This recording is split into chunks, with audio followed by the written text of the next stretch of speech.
Salam sehat sahabat klinik, jumpa lagi bersama saya Farihah Nuridayah, perawat klinik IIS Medika. Pada kesempatan kali ini, saya akan menyampaikan tentang tips meringankan batuk pilek si kecil saat di rumah ketika pandemi.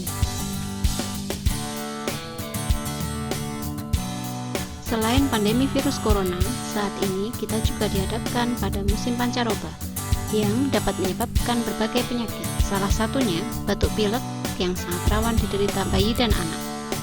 Nah, kemudian bagaimana jika buah hati kita mengalami gejala batuk pilek selama pandemi corona ini?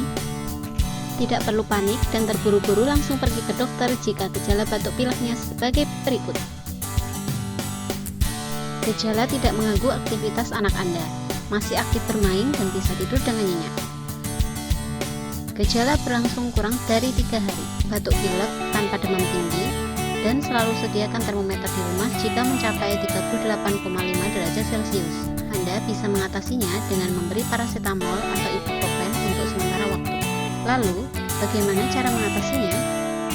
Jika gejalanya masih ringan atau baru berlangsung 1 hari, berikut tips untuk meringankan gejalanya. Yang pertama, perbanyak cairan tubuh. Dengan banyak minum, memberikan lebih banyak cairan dari biasanya dapat membantu mengejarkan lendir dan mempermudah mengeluarkan lendir tersebut.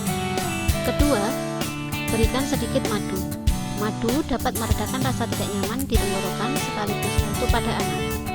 Yang ketiga, tinggikan kepala anak saat tidur. Ini dapat membantu anak Anda bernapas lebih baik saat tidur. Yang keempat, gunakan humidifier atau pelembab udara. Dan yang terakhir, berjemur pada pagi hari efektif untuk mengencarkan lendir secara alami, termasuk pada bayi dan anak-anak. Jadi, batuk pilek pada bayi dan anak tidak selalu membutuhkan penanganan medis. Tips di atas bisa dilakukan di rumah jika gejala dirasa masih ringan pada masa pandemi COVID-19. Sekian tips dari kami, tetap jaga protokol kesehatan, dan semoga sehat selalu. Salam sehat. Klinik IIS Medika, setia di saat sehat, peduli di saat sakit.